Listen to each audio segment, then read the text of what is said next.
We've chosen a lovely little sinfonia by Michael Haydn, as he correctly is called, which only exists as a two-movement piece. Now, I think most probably the slow movement has been lost. There probably was one, because it's very unusual.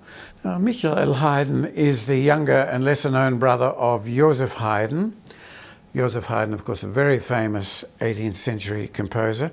Michael spent most of his time in Salzburg, and particularly in Mozart's earlier years, he was a very close friend of Mozart.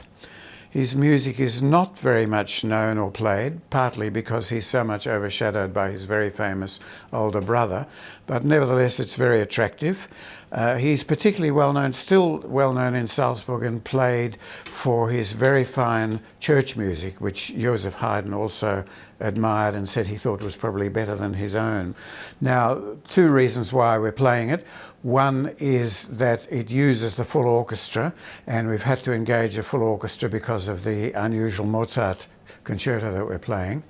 And the other is that since I've got to know Michael Haydn, it's really very enjoyable music.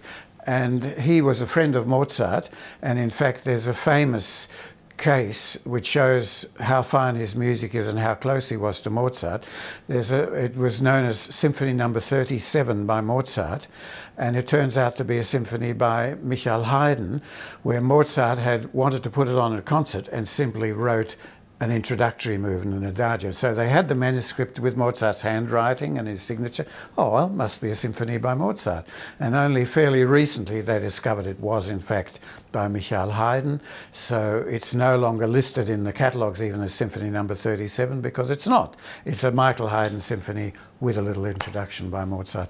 So that shows that people thought for a long time it was by Mozart. It just shows you what the quality is of his music. And it's a very attractive piece, not all that different from the works by his older brother Joseph Haydn.